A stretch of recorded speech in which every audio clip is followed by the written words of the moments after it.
Skid Row's new singer update, Metallica Load Part 3, and the arch enemy copyright infringement drama has just escalated to an absolutely different level.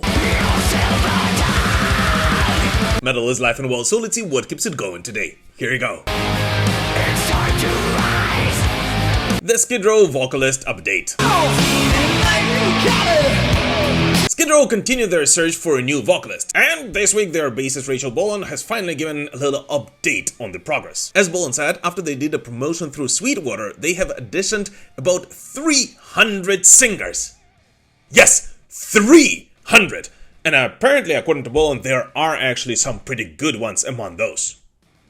Well, of course, out of 300! But nevertheless, they still have not decided on anyone for sure yet, and according to Bolan, this process might take a pretty long time.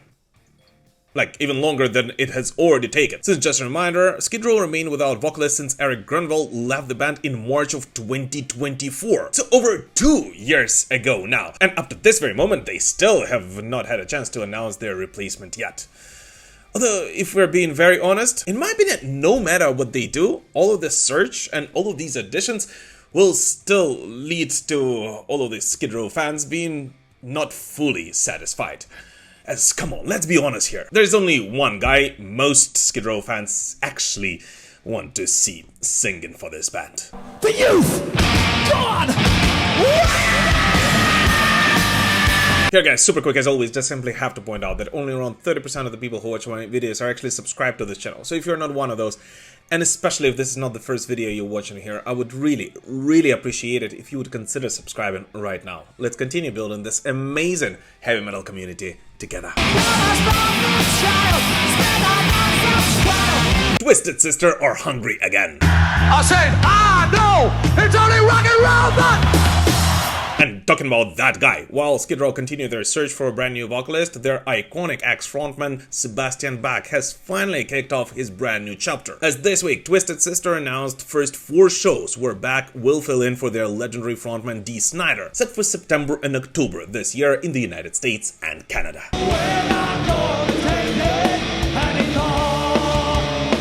And according to Bach, his main goal is to actually bring back that raw punk rock energy that Twisted Sister had when they were still a club band. And the craziest thing is that all of the band's die-hard fans already had a chance to witness what it might be like. When on April 6 in Nashville, Twisted Sister bassist Eddie Ojeda joined Bach on stage to perform Twisted Sister's classic hit, I Wanna Rock.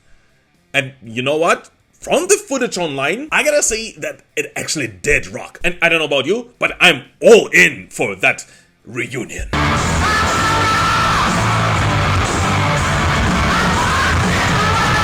And here guys, a huge shout out and a thank you to all my patrons and all of the YouTube channel members. Guys, it is thanks to you and thanks to everyone who purchases Metal Pilgrim merch that I'm able to release all these videos amidst all this craziness that is going on right here in Ukraine. So thank you guys from the bottom of my heart.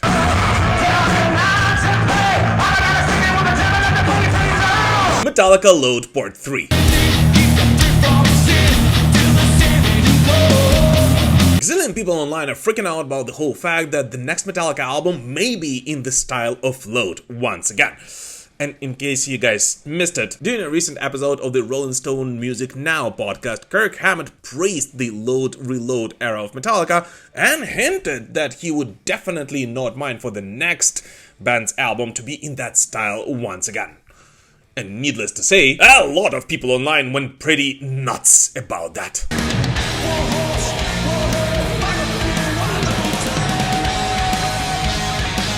So guys, let me get it straight.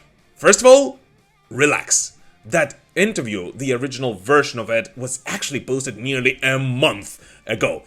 And secondly, Kirk Hammett never said that the next Metallica album will be in the style of Load. He just said that he loves that era and he would absolutely love to revisit it once again at some point in the future.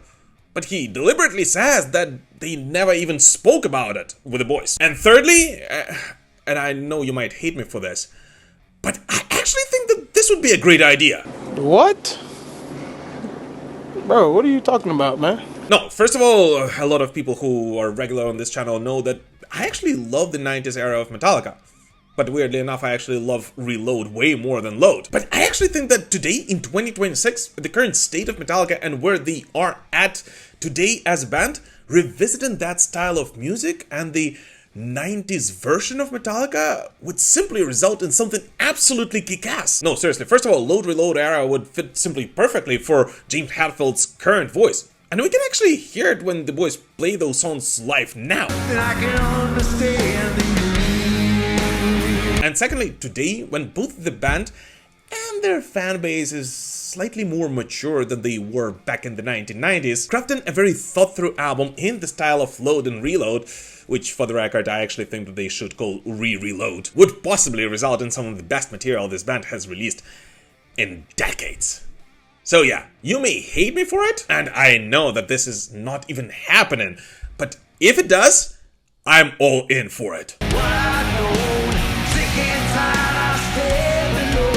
Beast in Black without a leader. Beast in Black leader Anton Kabanen will not be joining the band on their massive North American tour, supporting nobody else but the legendary Halloween this year. And the reason for that one is actually pretty interesting, as Kabanen decided to stay behind to focus entirely on finishing the band's long-awaited 4th studio album, saying the process has been full of delays and challenges and now needs his full attention to get it right. So yeah, he's voluntarily deciding to sit out one of the biggest tours this band has ever been on to finish a brand new album for his diehard fans. Man, this is dedication. Yeah, unbelievable. And here's the thing, I actually know Anton, and I know how dedicated he is to his craft. No, honestly, he's actually one of the most hardworking musicians I've ever met in my life. And in my opinion, this is exactly the kind of thing that explains why everything this man touches turns to gold at some point.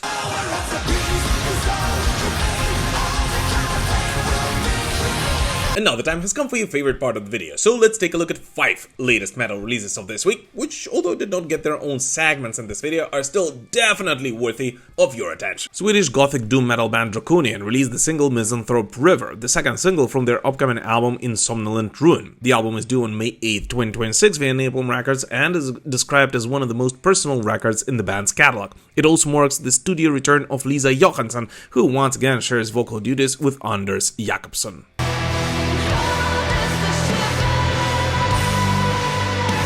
German genre-defined outfit Lord of the Lost released the album Opus Noir Volume 3, completing the trilogy that began with the first 2 volumes in 2025. The final chapter is presented as the most out-of-the-box part of the 3, mixing heavy guitars, dark electronica, compassionate messages, and cinematic orchestrations.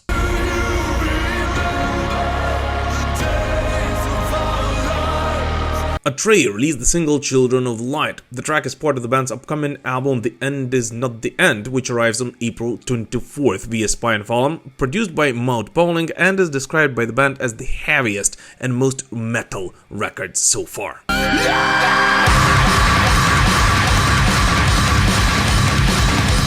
Evanescence released the single Who Will You Follow and announced their new album Sanctuary, due on June 5th, 2026. The song was co-written and produced by Zach Cervini and Jordan Fish, and marks the first single from the Sanctuary album, which had been in the works for more than 3 years. New York death metal veterans Immolation released their 12th studio album Descent via Nuclear Blast. The band says the record takes what they did on their last few albums and pushes it to a new level, while still staying true to their roots and even nodding to their earliest era.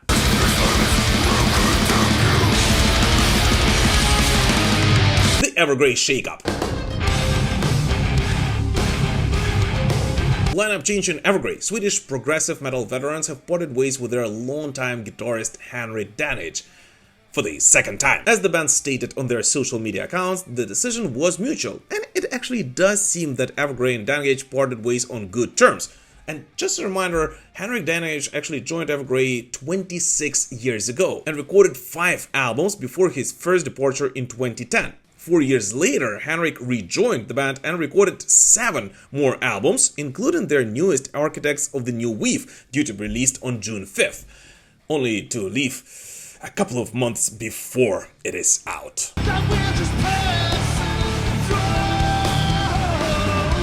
And Evergrey already decided on Henrik Danage's successor. And as expected, their new guitarist is the 30-year-old Englishman Stephen Platt, who is no stranger to Evergrey, as he was their live guitarist since late 2025. Yet an interesting fact that it is actually the second time in a row when a longtime band member of Evergrey decides to leave the band after their new album was recorded, but before it was released and the band did the album support tour, as their drummer Jonas Ekdahl, who, by the way, also had 2 stints at Evergrey, left the band in 2024 after recording the Theories of Emptiness album, and the band did the supporting tour already with their current drummer Simon Sandness behind the kit. So it does seem like a pretty natural thing for all the Evergrey fans at this point.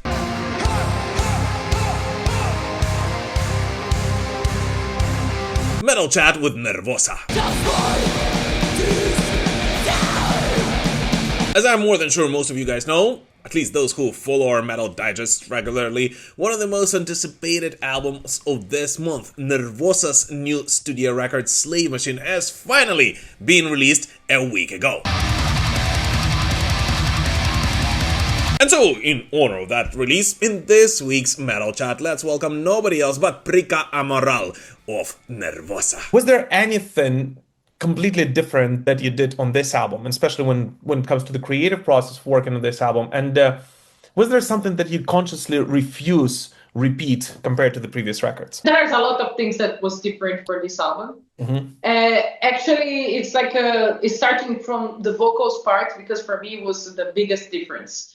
Because in Jailbreak, the previous album, I was just being a singer, and I was scared as I was like with a lot of questions in my mind, like I will be able to reproduce this in live concerts. How long my vocals gonna last?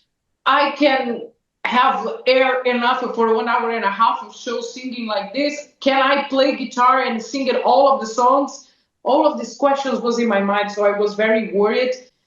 But after the album being released, actually after the first single be out and the first tour, I was like way more relaxed, because all of these questions was answered in the best way possible. And actually, I was feeling grateful to have this opportunity to be closer to the fans and have the voice. It's something really important. But now for this new album, Slave Machine, I was feeling very confident, very relaxed, with the same lineup like the previous album, something that never happened in the history of Nervosa. Yeah. We always have some change, but what I was not exactly refusing to repeat, but I was avoiding, let's say, is like repeat everything that was done before for Nervosa. This new album, it's more open.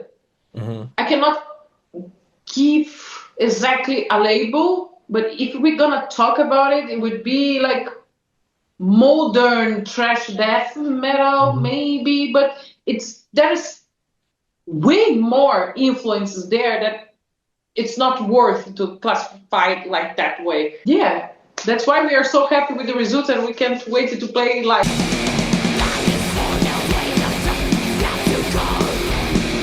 Our full interview with Prika on the future of Nervosa, lineup changes, the fans' reaction to it, and a lot of other things is actually already available on our second channel, MP2. And in case you guys don't know, most of my interviews actually go there from now on, so definitely check it out. As well as the latest Nervosa record if you still haven't yet. Because yes, it is definitely worth it.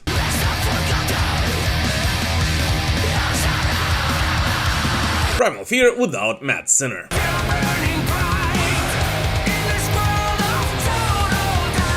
Sometimes doing tricks on stage can be rather dangerous for you, and Primal Fear bassist Matt Sinner has suddenly learned a valuable lesson about it. According to German power metal veteran statement, Matt Sinner will have to miss next South American shows because of a rather bad injury suffered during the show in London, England in early March. According to the band, Matt lost the fight with the drum riser, whatever that means, and slashed his right leg, and after another couple of shows the infection has gotten pretty bad, to the point of doctors warning him that a 15-hour long flight to South America might be a huge risk for him.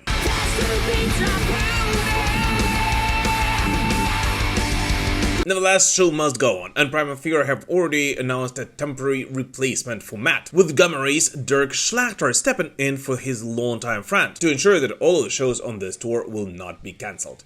So today, on behalf of all the metal pilgrims around the world, and all jokes aside of course, let's all just wish Matt a speedy recovery, and especially given the whole fact that it took him so freaking long to be able to get back on stage recently. The arch-enemy Kiko Loureiro scandal. One of the biggest copyright-related metal dramas of the last couple of years has escalated pretty quickly this week.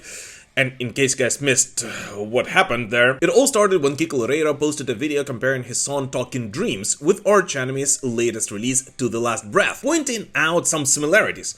And in honesty, when I first saw it, it actually came off as a playful jab, with Kiko even jokingly framing it as helping promote the track, and Arch Enemy's mastermind Michael Amott saying, "Thank you, brother Kiko Loureiro. It seems I should pay more attention to your solo work. See you at Bangers Open Air," which actually looked like a playful interaction between two friends.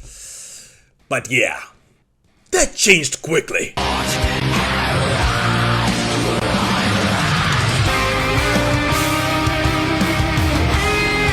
From there, the situation escalated beyond social media, with Loureiro moving forward with a copyright infringement claim, turning what started as a comparison video into something much more serious, and Arch Enemy quickly responded and releasing a statement along with the video evidence of early demos from 2022, showing that Amott actually had the idea of that song long before, and I mean years before Kiko Loureiro's song came out, completely dismissing Kiko Loureiro's and his legal team's claims, and actually also switching his own tone quite a bit, saying, "Hey Kiko, any similarities are purely coincidental. Enjoy the video and good luck with your music. I will continue to not listen to it. Cheers." And then also adding that same version in Portuguese, just in case.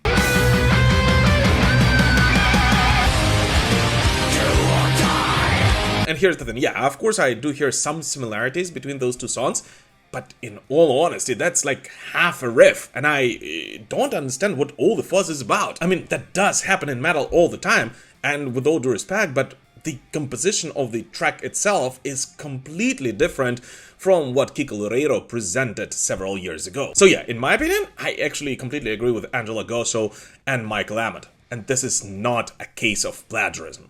Like, not at all. And at this stage, I actually think that it would be pretty kick-ass if Arch Enemy and Kiko Loureiro, who will be headlining the same festival together with Angra this year, would bury the hatchet, join their forces on stage, and maybe on some point in the future even release a collaborative track. Because, come on guys, the last thing we need in the world of metal is such kind of drama. And especially when it comes from the camps of two amazing musicians.